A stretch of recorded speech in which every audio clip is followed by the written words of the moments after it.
सबों को जय मसीह की। भाई भक्त सिंह की सेवकाई द्वारा लिखित ईश्वरीय भेदों का प्रकाश, मार्च 7। आज का वचन, जब मसीह जो हमारा जीवन है प्रकट होगा, तब तुम भी उसके साथ महिमा सहित प्रकट किए जाओगे। कुलुसियों अध्याय 3 पद 4। प्रभु ने जो पराक्रम अब्राहम में उंडेला था, वही पराक्रम वह हमारे अंदर भी उंडेल सकता है। वह हमें भी हमारी दैनिक निर्बलता और अधूरेपन के लिए प्राप्त हो सकता है, और हम विश्वास से इस पराक्रम को अपना कर सकते हैं। पर याद रखिए, कोई भी व्यक्ति एक ही दिन में संपूर्ण नहीं बन सकता। हम देखते हैं कि प्राणी जब जन्म लेते हैं उसी दिन से चल सकते हैं, परंतु मनुष्य की संतान, फिर चाहे वह चीन, जापान, इंग्लैंड या यूरोप और अन्य स्थानों के क्यों ना हो, एक समान निर्बलता सहित जन्म लेते हैं। घुटनों के बल चलने के लिए भी 10 महीने का समय लग जाता है, और इस प्रकार प्रगति की अनेक मंजिल से होकर उन्हें गुजरना पड़ता है। इसी रीति से हम एक ही दिन में आत्मिक संपूर्णता को प्राप्त नहीं कर सकते। हम धीरे धीरे बढ़ते हैं।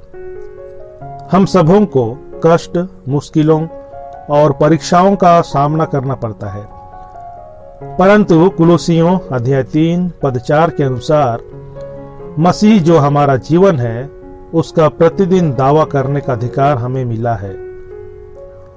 इस पृथ्वी पर रहते हुए केवल रविवार को ही नहीं, पर रोज बरोज प्रभु यीशु मसीह का स्वभाव, जीवन और चरित्र को स्वीकार करने का अधिकार हमें मिला है। उसके प्रेम, सहनशीलता, धीरज और आनंद के लिए हम उसके पास मांग सकते हैं। उससे कहें, प्रभु, मेरे सामने आई हुई इस परीक्षा पर जय प्राप्त करने का मैंने निर्णय लिया है। इस बेसब्री के साथ विश्वास पूर्वक प्रभु की शांति और उसके विजय का दावा करें। उसके बाद एक दिन हम उसके समान होंगे। इस जीवन के द्वारा हमें अमर महिमित शरीर दिया जाएगा।